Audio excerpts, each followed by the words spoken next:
All right, welcome back. It is the Vegas Take. Sharp and Shapiro, Chris Wynn in studio. If you want to be a part of the program, give us a buzz. It'd be 257-5396. Going to switch topics a little bit here. Go to a little college hoops. Of course, Virginia, Texas Tech playing right now in the championship game. And Virginia has the lead 38-31 with just under 17 minutes to go in the game. Now, if you guys were watching the Virginia-Auburn game, and if you had Auburn money line, that is what I would call a classic C-win bad beat.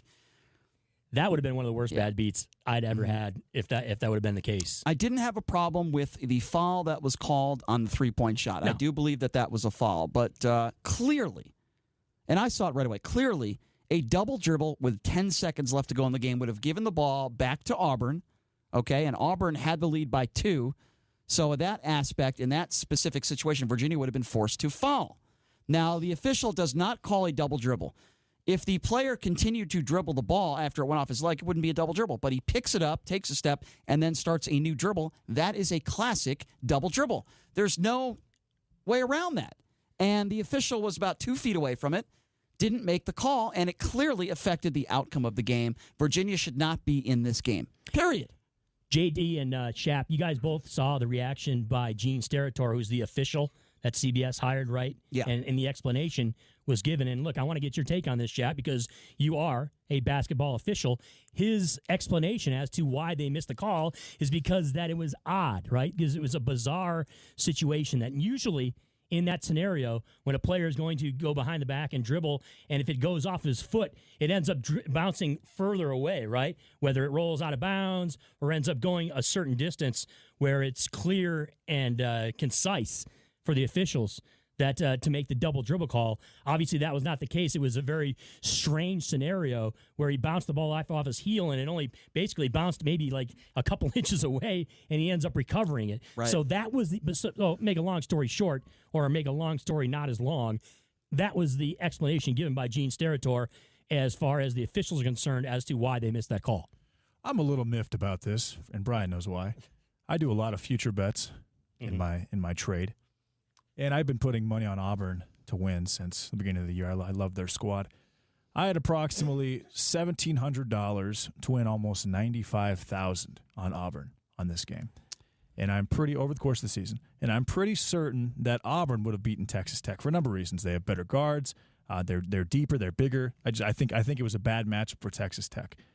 But that being said, it was definitely a foul. Kyle Guy's legs were basically taken out from under him.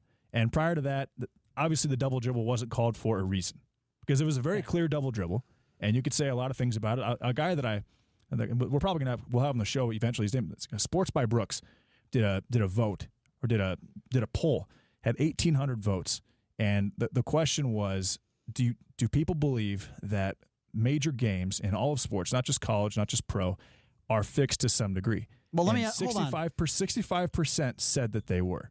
You're saying that you think that official missed that call because it was fixed? To me, that doesn't make any sense. Yeah. Here's why. If the game was fixed, why get it that close to begin with? Do you realize if one of those 3 officials wanted Auburn to lose that game? I'm not suggesting that the game was fixed. I thought that's what you said. I'm saying people think the game was fixed. And when you see something like that, to decide a very, very important game. But that doesn't make any sense, though, because if the game was fixed, then, JD, it wouldn't have come down to that point. You see what I'm saying? If one official is in on the fix, I guarantee you Auburn would have been up double digits at that point. Why would it have come down to that? And he waits for the ball to go off a foot to make a no call? That's why the people out there that think that the game was fixed, I'm not saying that. I'm just saying he flat out missed the call. I thought the game itself was officiated quite well, actually. Yeah. I thought it was very fair both ways. He just flat out missed a call, JD. You see what I'm saying? If it was a Tim Donaghy situation, then a couple of their best players in Auburn would have fouled out. But it wasn't to that extreme. I think flat out the guy just blew the call. He blew it. And both JD and Shap, let me play devil's advocate here for Virginia. You brought up, of course, Kyle Guy, not getting fouled there in the last second.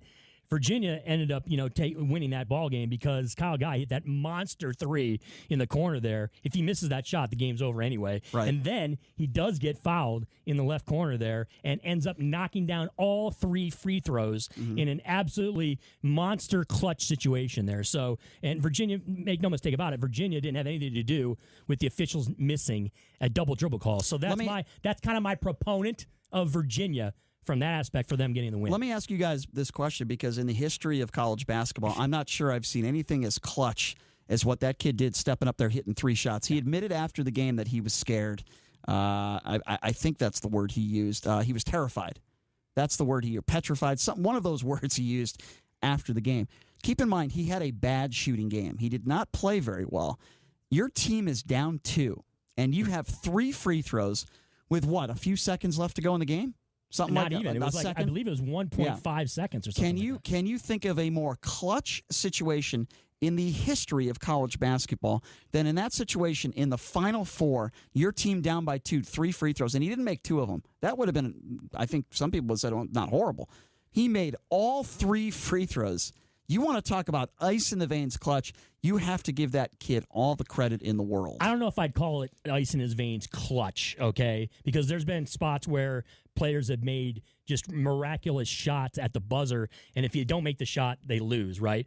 Yes, we all understand. Those of us, especially myself, Shap, you're probably a pretty good foul shooter because you knock it down, efficiently from 3. So you're probably a pretty good foul shooter. I don't know about JD's foul shooting ability, but myself, I'm not a great foul shooter. So I can absolutely relate to Kyle Guy saying, "Oh, I was terrified up there at the line," even though he's a much better free throw shooter than I ever was.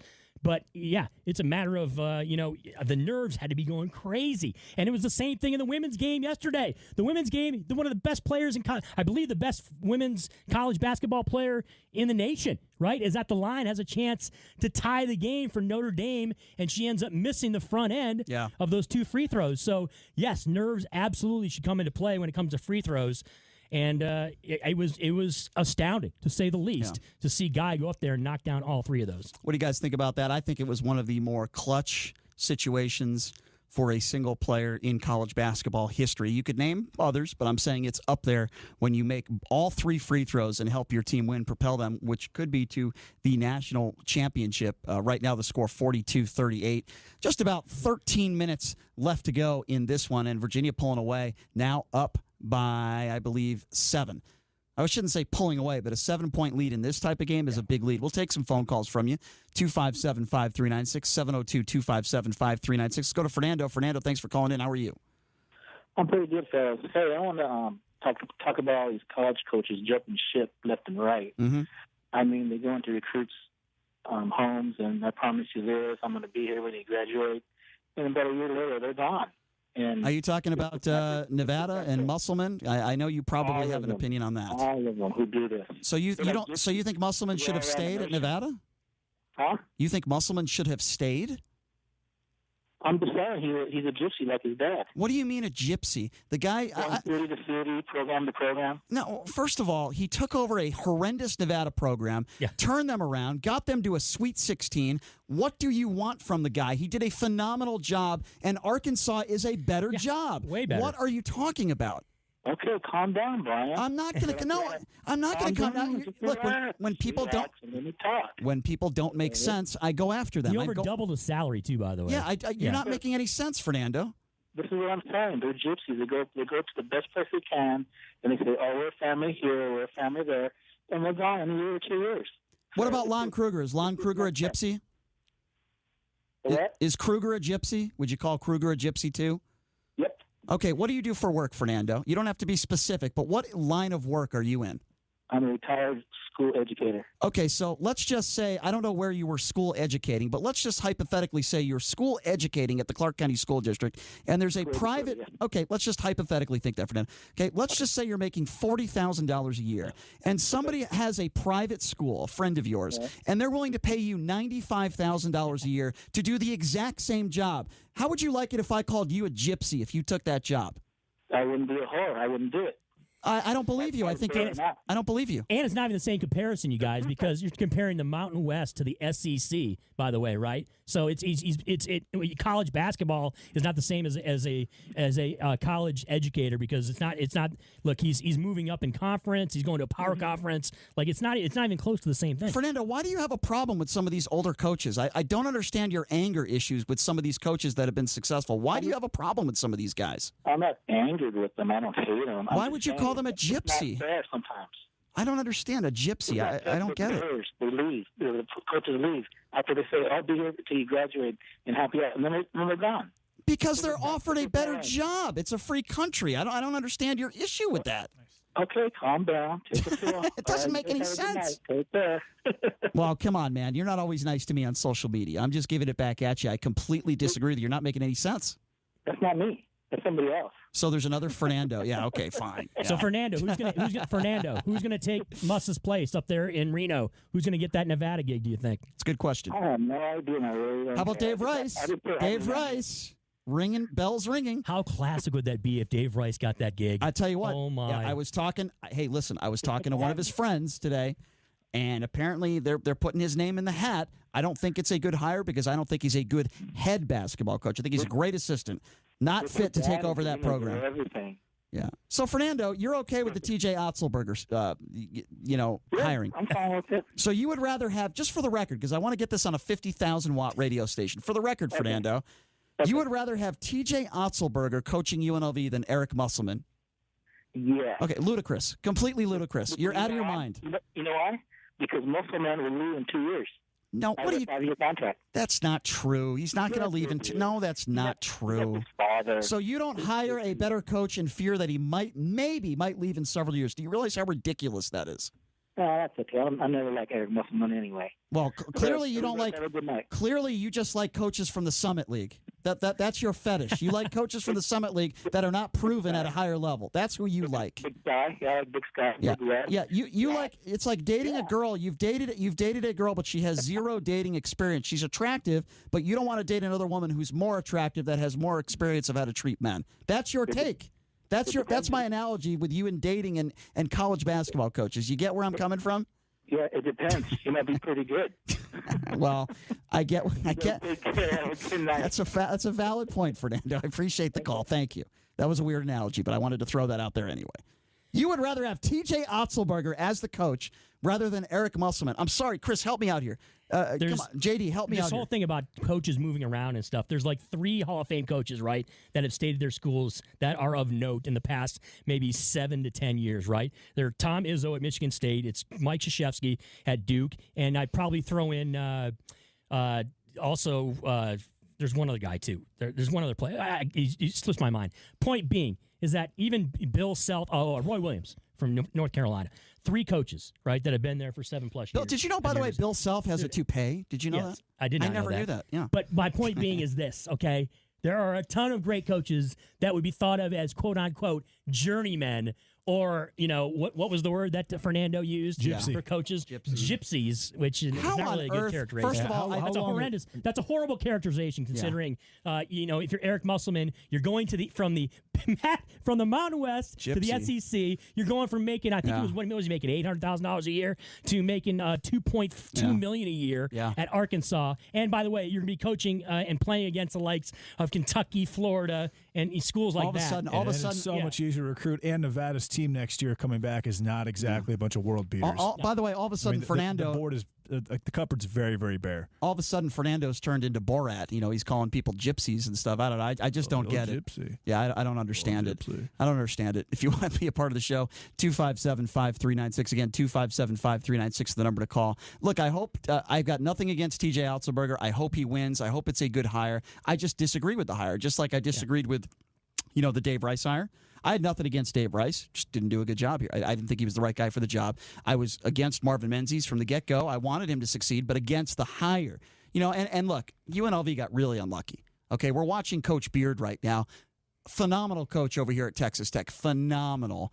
UNLV made a great hire, and they got extremely unlucky. Okay, that's just the bottom line. It was a fantastic hire. So I do give Tina Kunzer-Murphy credit there, where credit is due. I know she wasn't a very good athletic director, and that's an understatement, but she made a great hire. Let's give her credit here. She deserves that. This is a phenomenal hire.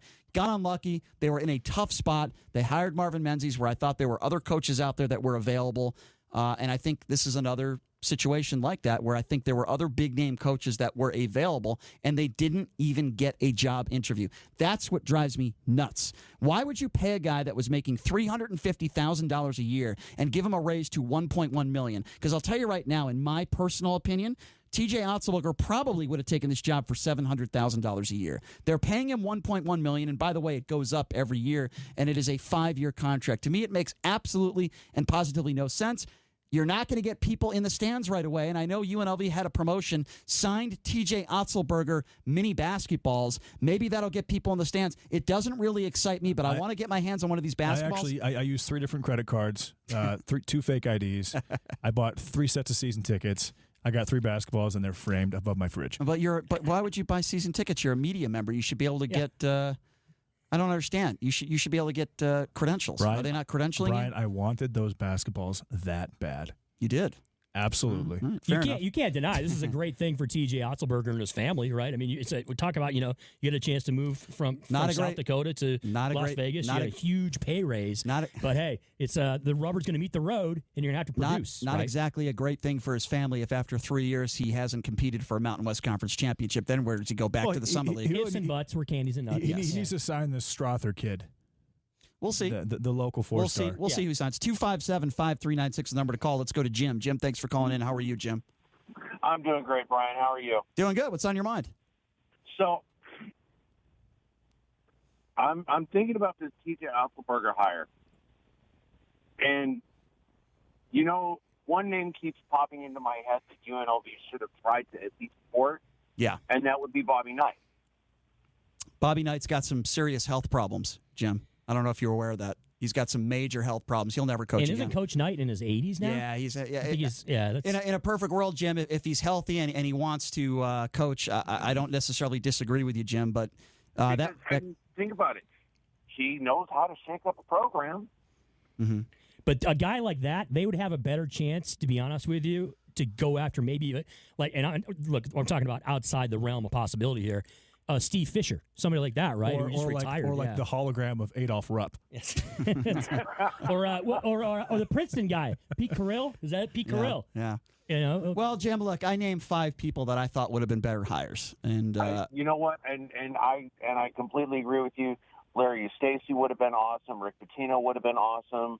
Oh, would have been more than awesome. Are you kidding me? Rick Pitino would have been a slam. You want to talk about a slam dunk, man? It just would never happen. He's just got so much baggage and stuff. But the problem is that the athletic department at UNLV is not willing to spend the money to get a first-rate coach. Well, that's not what Desiree Francois told Brian. That's true. I mean, they had the budget. $1.1 million is a good amount of money. Politician. Yeah. I don't care what that woman said. Okay? Yeah. She's great when she sticks to her talking points. Right. But as soon as you try and get her on the record away from her talking points, she falls apart. Yeah. I mean, she's definitely scripted. I don't disagree with you, Jim. With that being said, I think she's going to do things her way, and she's not going to let anyone, tell her who to hire, what to do, as far so on and so forth. I'm going to tell you what, though. I hope and I pray that this coach does well. Well, I think we all do. Yeah. And by well, I mean 500 conference record. You think that's good enough in year one? I'm not sure a 500 record in one of the worst conferences in the country is good enough for a guy making $1.1 million a year, Jim. Okay, but year one, that would be an acceptable record. Yeah. Right? Yeah. That would get the scholarship dollars flowing in. Mm-hmm. That would allow us to recruit better quality players. Right. Well, I think what they're banking on is that Coach Otz is the kind of coach that can bring in those high-quality players. That would allow us to retain what quality players we do have, such as they are. Mm-hmm. Yeah. Yeah, well, not necessarily about retaining, because it's going to be, I'm telling you, in college basketball, especially now in 2019, it's about the relationship with the coach as far as retaining players, right, or bringing players in. That's so important, right? It's not about the dollars. It's not about the university's viability financially. It's about relationships. It's about what Otzelberger is going to be able to do from a recruiting standpoint and from a coaching up standpoint. It's about passion. It's about passion, right, JD? It's all about passion. It's about being that guy. Can you be the guy Yeah. that can recruit the 3-star guy and coach him up to be a 4 or 5? I have one more question for Jim, and this is a very, very, very important question. Jim, if I offered you a mini TJ Otzelberger signed basketball, would that get your juices flowing?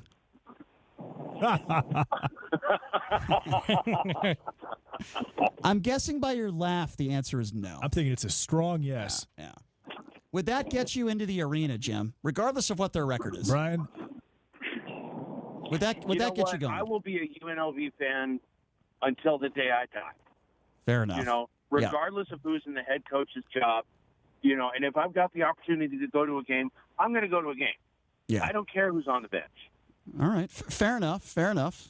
What if I gave you a Desiree Reed-Francois signed calendar? All right, Jim, I've got this. I've got this large I'll tell you fry. what, if you get a Desiree Francois resignation letter, Oh, Right, I'll buy you right. tickets. All right, Jim. I've got this large fry from Burger King. My guess is that Jim would rather have a Ken Thompson angle shooter signed basketball than he would having a TJ Otzelberger head coach of UNLV basketball. enough. That's my take on it. I've got a Nevada. I've got a Las Vegas phone book from 1973. Eventually, Jim, I am going to get you one of those signed basketballs. We're gonna have a Vegas take meet and greet one of these days. Jim, always good to hear from you, my man. Thank you for the call. Have a great day. Hey, thanks a lot, Jim. We're just throwing all these prizes at Jim calling in. What do you think about that? Do you really have that from 1973? Yeah, I bought it when I first moved here. Wow, that's incredible. I know. What is the worst autograph I like either of antiques. you guys have ever gotten in your? Because I used to collect autographs when I was a kid. I got some real bad ones. I would say for me, Chris Dudley. I once got Chris Dudley's autograph.